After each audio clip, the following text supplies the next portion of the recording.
Assalamualaikum warahmatullahi wabarakatuh. Waalaikumsalam warahmatullahi wabarakatuh. Selamat sore ibu semua. Sore. Terima kasih kepada ibu-ibu yang sudah hadir pada sore hari ini. Saya Ika Apriliana dari Universitas PGRI mau menyampaikan mengenai penyuluhan persiapan untuk menjadi lansia. Apakah ibu semua sudah menjadi lansia? Sudah. Sudah. Ada yang belum? Kira-kira apa yang ibu ketahui tentang lansia? Apa itu bu lansia bu? Ya, sudah memasuki usia lanjut, ke atas, 55 ke atas. Nah, siapakah lansia itu? Nah, ini lansia adalah seorang yang telah memasuki tahapan akhir dari fase kehidupan, di mana pada masa ini seseorang akan mengalami kemunduran baik fisik, mental, dan sosial secara bertahap, sehingga tidak dapat melakukan tugasnya sehari-hari. Sehingga ketika waktu kita masih muda, mungkin kita bisa mengangkat beban yang berat. Karena kita sudah lansia, maka tenaga kita akan berkurang karena faktor-faktor usia tersebut. Nah, dari usia berapa lansia itu? Nah, tadi ada yang sudah menjawab dari usia berapa tadi? Ya, 50 tahun. Lansia itu dibagi menjadi 3 golongan. Yang pertama adalah kelompok lansia dini, 55 sampai 64 tahun, yaitu merupakan kelompok baru yang memasuki lansia. Yang kedua adalah kelompok lansia 65 tahun ke atas. Dan yang ketiga adalah kelompok lansia resiko tinggi, yaitu lansia yang berusia lebih dari 70 tahun. Menurut WHO, lansia itu adalah dibagi menjadi 4 kriteria. Yang pertama ada usia pertengahan dari umur 45 sampai 59 tahun. Ada yang sudah 45 tahun, Bu? Sudah lebih. Lanjut usia yaitu dari umur 60 sampai 74 tahun. Terus lanjut usia dari umur 75 sampai 90 tahun, dan usia sangat tua yaitu di atas 90 tahun. Faktor-faktor yang mempengaruhi proses penuaan. Yang pertama adalah hereditas atau ketuaan genetik. Yang kedua adalah nutrisi atau makanan. Yang ketiga status kesehatan. Yang keempat pengalaman hidup. Yang kelima adalah lingkungan. Dan yang keenam adalah stres. Ya, itu yang mengakibatkan kita menjadi cepat tua. Perubahan yang terjadi pada lansia, yang pertama adalah sistem indranya, terutama yaitu pendengarannya. Jadi kalau kita memanggil orang tua kok kadang nggak dengar, berarti ya kita maklumi saja karena memang sudah lanjut usia, jadi pendengarannya berkurang. Selanjutnya adalah sistem intergumen atau kulit. Kulitnya biasanya akan kering dan berkerut, tidak lentur, kendur, timbul pigmen yang berwarna coklat. Itu dikenal dengan liver spot. Ya, mungkin Ibu bisa cek kulitnya. Jadi apakah ada perubahan? Selanjutnya ada sistem muskuloskeletal, yaitu berkurangnya kepadatan tulang sehingga mengakibatkan osteoporosis. Sistem respirasi, terjadi perubahan jaringan ikat paru, udara yang mengalir ke paru berkurang sehingga mengakibatkan gerakan pernafasan jadi terganggu. Selanjutnya ada pencernaan dan metabolisme. Perubahan yang terjadi pada sistem pencernaan karena kehilangan gigi. Terus indera pengecap menurun, terus rasa lapar menjadi menurun. Ya, karena ini karena giginya sakit atau giginya ompong, jadi mau makan itu malas. Terus ada liver atau hati makin mengecil dan menurunnya tempat penyimpanan dan berkurangnya aliran darah. Perubahan secara kognitif, yang pertama adalah memori atau daya ingat. Jadi daya ingat kalau kita sudah lanjut usia itu mulai berkurang, jadi sering lupa meletakkan barang di mana, meletakkan dompet atau apa, jadi lupa.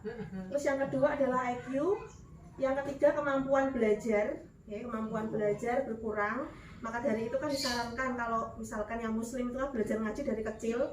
Kalau sudah tua itu kan agak susah nggih, karena daya ingatnya nggih memang seperti itu. Terus yang keempat, kemampuan pemahaman. Yang kelima, pemecahan masalah, pengambilan keputusan, kebijaksanaan, dan kinerja serta motivasi.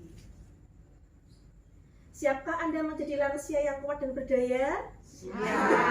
Ya, tentunya nggih Bu, kita harus siap. Kita harus jadi lansia yang sehat, ya, yang tidak menyusahkan orang lain, nggih, tentunya tidak menyusahkan anak-anak kita. Nggih. Yang harus dipersiapkan nih ada cara-cara yang harus dipersiapkan, yaitu yang pertama adalah mencegah banyak penyakit sejak dini dengan makan makanan yang sehat, banyak sayur, buah, dan perkaya asupan kalsium, dan berolahraga, kurangi garam dan gula. Yang kedua, deteksi penyakit sejak dini bisa dimulai saat usia 40 tahun, lakukan secara berkala sesuai anjuran dokter. Yang ketiga, menjaga kondisi, misal untuk mencegah diabetes, maka kurangi gula, menjaga paru-paru dengan tidak merokok, dan lain sebagainya. Selanjutnya, ini ada senam otak. Senam otak adalah salah satu kegiatan untuk mencegah pikun di masa lansia. Nah, ibu-ibu sudah pernah mendengar kata-kata senam otak, Ibu? Sudah. Atau disebut dengan brain gym, ya. Senam otak itu antara kanan dan kiri itu ya seimbang, nggih. Kita nanti bisa praktek dengan jari. Kita bisa ikuti video, nggih, Bu, yang ada di sini. Ibu pernah diajar itu, nggih? Ya.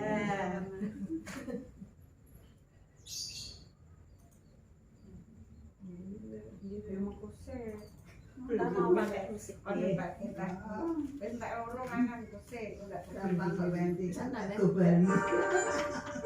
bisa ikuti jempol dan keringking, Bu. Gitu. Lihat saya aja, Bu. Jempol keringking. Ini pertama awalnya kita pelan dulu. Nanti lama-lama kalau musiknya cepat kita akan ngebut, Bu, cepat juga. Itu sama.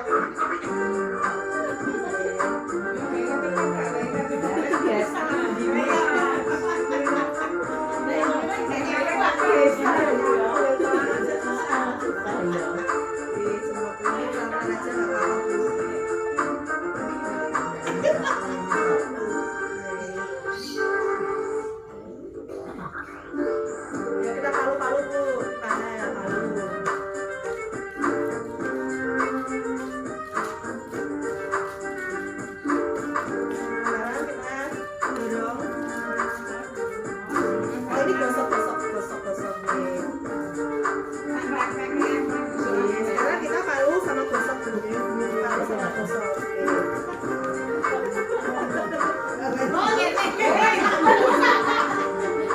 Sekarang ganti tangannya, Bu. Yang tadi gosok sekarang palu.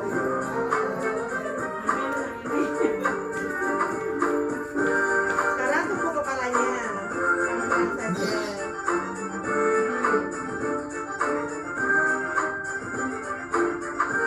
Sekarang elus-elus mulutnya.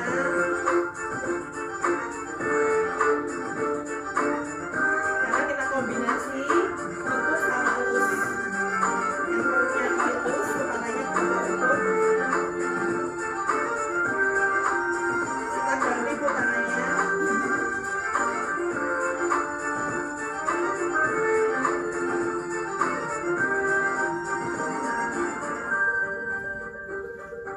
Sekarang kita pegang yang satu di telinga, yang satu di hidung, Bu. Gerakannya silang. Ini gerakan silang. Ganti.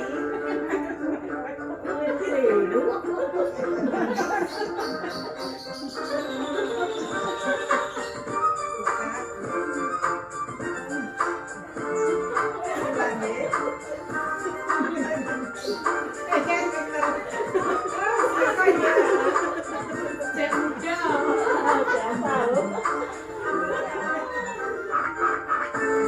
Sekarang kita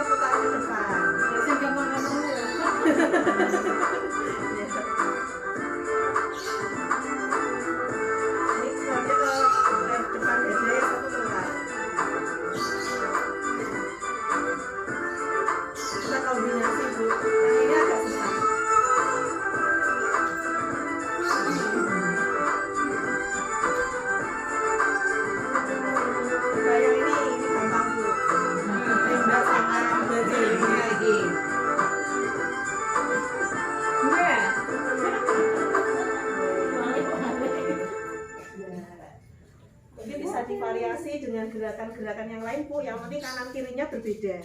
Ya. Ini bisa dilakukan ibu-ibu setiap hari, mungkin dalam keadaan santai atau mungkin pagi nih Bu. Sebelumnya bisa di grup. Oh bisa ya.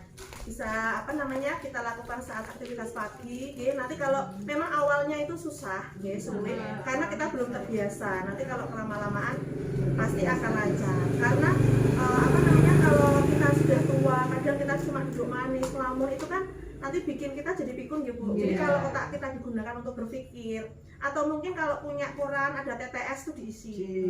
Terus bisa juga selain brain gym, selain mengisi TTS, mungkin bisa membaca buku. Membaca buku itu juga yang penting otaknya itu untuk pikir Bu. Jadi jangan hanya diem aja. Itu kayak nenek saya itu kan mau ngapa-ngapain males misalkan mau nyapu juga nggak mau, duduk manis, hanya diem, ya itu akhirnya pikun.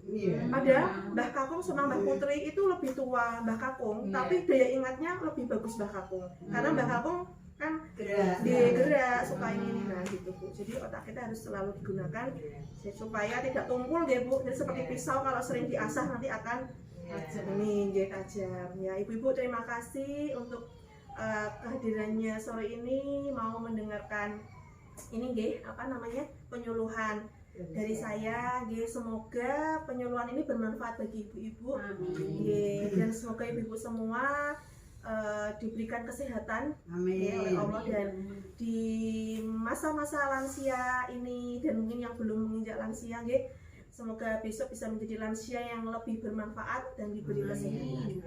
Wassalamualaikum warahmatullahi wabarakatuh. Waalaikumsalam warahmatullahi wabarakatuh.